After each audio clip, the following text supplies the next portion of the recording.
Hello everyone, and welcome back to another Mirror Dungeon 3 Hard solo video.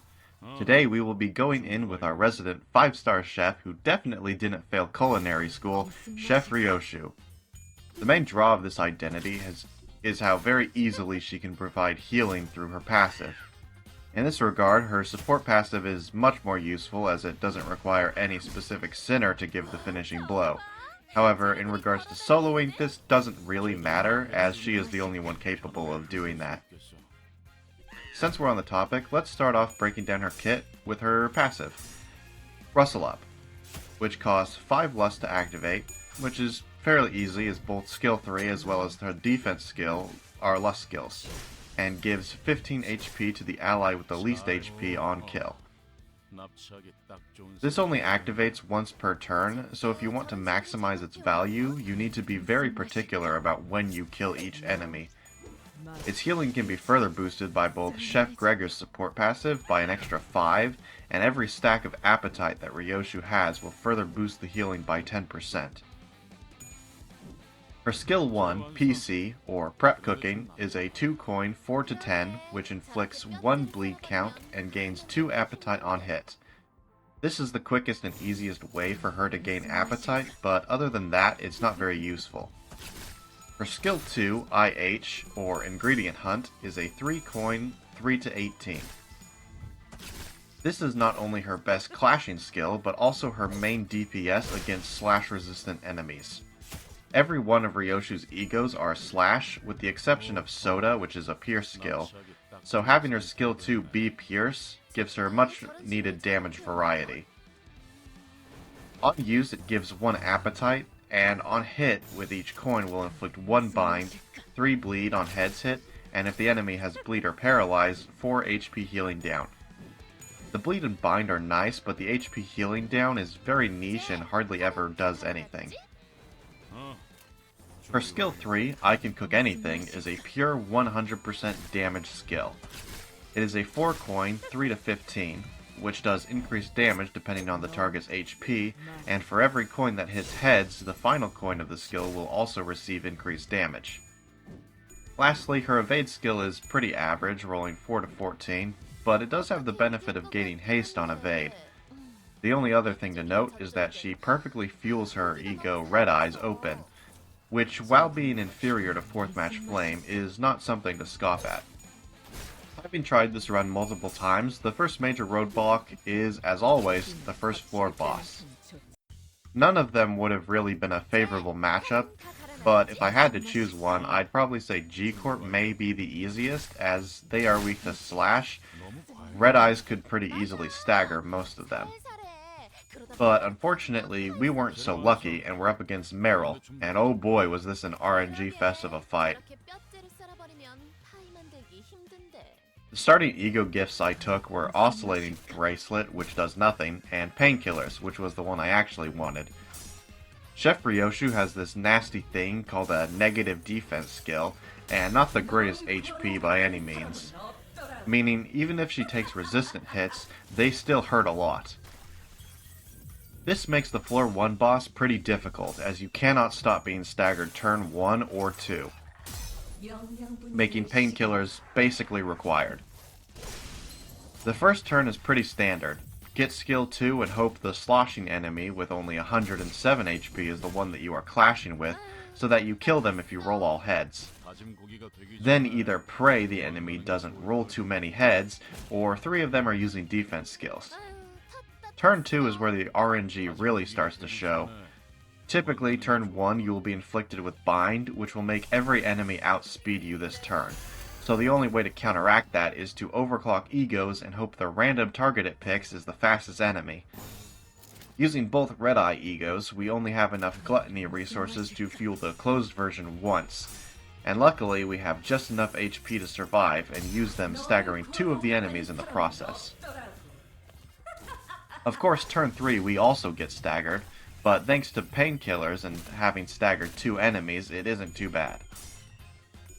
Turn 4 we are yet again slower than every enemy, forcing us to use Red Eyes again, as otherwise we will just get staggered and die. The targeting is quite literally perfect. Not only are we targeting the fastest enemy, but also one that is in range to be staggered, giving us very necessary healing that we would have lost the fight without. Afterwards, we get a little bit lucky with our negative sanity coin rolls and are able to survive the turn. Turn 5 is where we can actually start clawing our way back into the hands of victory. With more than enough skills and the ability to actually start killing enemies, Chef Ryoshu's main selling point can finally begin working. And after that, we easily clean up and achieve success.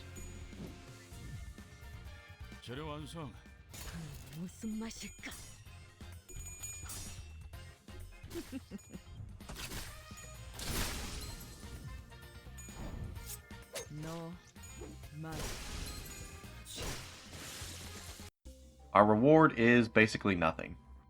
Curriculum Vitae is the one tied to enemy defense power, so we take that. The first shop, we take Rusted Muzzle for extra bleed damage, Scarlet Moths because it's too good not to, and Lithograph for consistent healing when we don't have enough damage to activate our passive. Floor 2 boss is against Ebony Queen's Apple. Super easy, barely even a boss. How is this thing a WA level? Just do what a good evade unit does and dodge everything while targeting down a single part. Bada bing, bada boom. Fight's over in literally 2 minutes. And most of that's just watching animations. Scarlet Moss helps out a ton to speed it up though, giving a bonus 100 to 200 damage every turn, which is very nice. Our reward is again pretty useless. Today's expression, which does literally nothing, giving the enemies an extra 3 offense level and 5% HP. Moving on to the third floor boss, we are blessed with the best ingredient we could have asked for, Papa Bongy. He's a little bit awkward for me to fight, not because he's difficult, but because I kept getting horrendous luck. Sometimes multiple enemies would roll the same speed, and I'd get the speed tie guess wrong, resulting in them paralyzing me and essentially failing the evade from the very beginning. Other times, my evade just rolls tails once because it felt like it. Other than my horrendous luck, the fight is pretty easy. Chef Ryoshu excels in this fight, as all the Bongys are weak to slash lust skills, aka skill 3. That coupled with the fact that every time I kill one of the Bongys, Scarlet Moths chunks Papa Bongy for a good portion of damage, softening him up nicely so we can make a delicious fried chicken meal.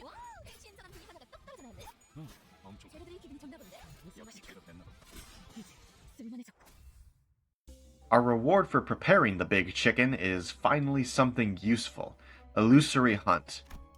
Personally, I think that the enemy buff tied to it, Overload, is one of the best you can have, especially if you have an evade skill. Not only does it do basically nothing against evades, but it also decreases enemy defense level, meaning AoE egos are much more likely to stagger multiple enemies. At the shop, we pick up Bloody Gadget, giving a plus 30% damage boost, and get Non-Disclosure Agreement and Smoke and Wires from event nodes. Boss number 4 is everyone's favorite, Brazen Bull. This guy's a little more tricky than the previous bosses. Reason being, you can't entirely rely on evades, since some of his skills are capable of rolling higher than a 14, despite the fact that the only enemy buffs we have are offense level. First turn, we have to get lucky and ensure that none of his attacks connect, as we cannot afford being staggered turn 2. Turn 2, his skill Overflowing Sorrow rolls a minimum of 15, making evading it impossible. The only way to beat this attack is by clashing, but because of the increased offense level, we can only do that by using Ego. Taking that into account, we decide not to clash with him this turn, instead tanking the hits. Because of this, turn 3, it is inevitable we will get staggered. Using our egos in such a way to take as little damage as possible, we do get staggered by the one skill we couldn't clash with.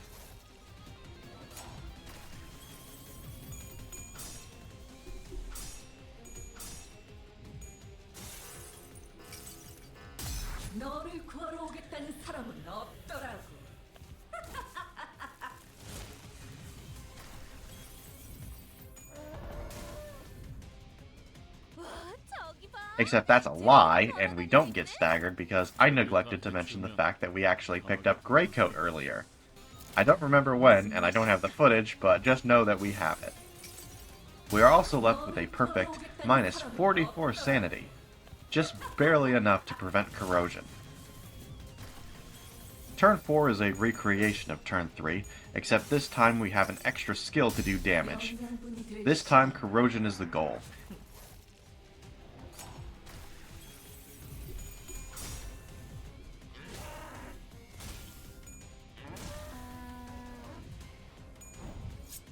No, mat,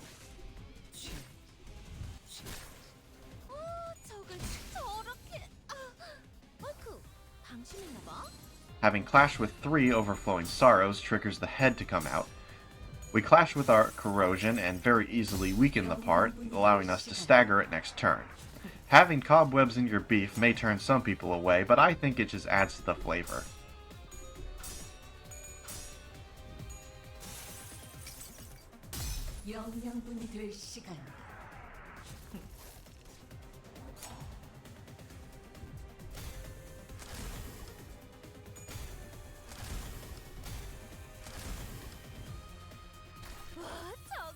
Thanks to Red Eyes, we inflict a ton of coin power down on the bull, making it so that we can actually clash with it this turn, despite being neutral sanity, at least in regards to the body.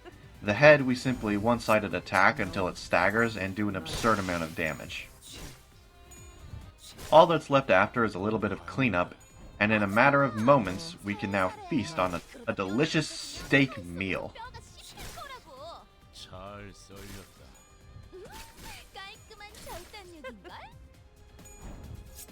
no, mat,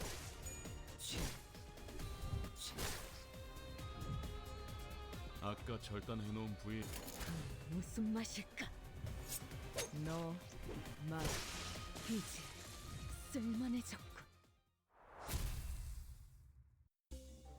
Our reward is Melted Eyeball, giving the enemies even more offense level and decreased defense. At the shop, we take Special Contract. Floor 5, the only thing to mention is a particularly difficult fight against some crabs that for some reason I decided not to record any footage of, even though it was probably the hardest fight in the entire run. So instead, please enjoy this artistic recreation of the fight. La-di-da-di-da, I sure do love being a nice chef. Just chilling here and minding my own business. I sure hope no scary Pierce enemies show up. We are crabs, we are crabs, we are crabs, we are crabs. We like dealing pierce damage and rupture damage. You will suffer. Oh no, exactly what I was fearing. My worst enemies of all time. This can never be happening. Spider Chef, I need your help. I need your advice. Please come and save me. Yes, hello, I am the Spider Chef. How will I ever be able to defeat these enemies? I think you're completely fucked. Goodbye.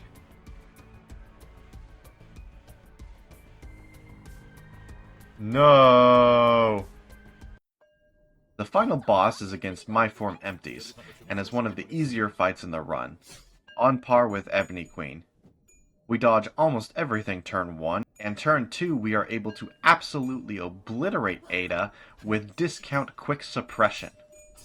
Honestly, the lower defense level becomes incredibly apparent in these fights.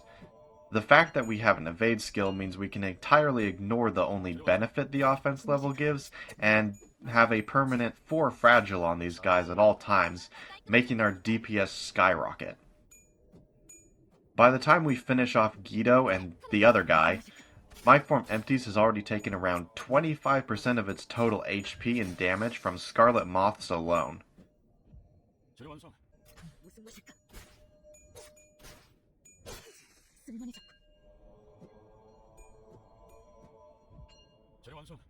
All of its parts are broken, allowing us to decimate it with an absurd amount of damage. I wish I had footage of the crabs. They felt more like a final boss than My Form Empties. 너무 과했는데. 맞아. 너 살살해. 맞. 그러다 뼈라도 부서지면 파이 속에서 뼈가 씹힐 거라고. 살코기 바를 땐 칼을, 뼈를 자를 땐 쓸만해져. 톱이지. Anyways, that's how I soloed Mirror Dungeon 3 hard mode with Chef Ryoshu. For evade skill, hard carries, just like any evade unit, but not having to worry about healing ever is a very nice bonus. Only thing I'd ask for is, please Project Moon, give Ryoshu egos that do damage types other than slash. She, really needs it. If you enjoyed the video, give it a like and consider subscribing. I'm always doing more solo videos, and I'll see you all in the next one. Goodbye.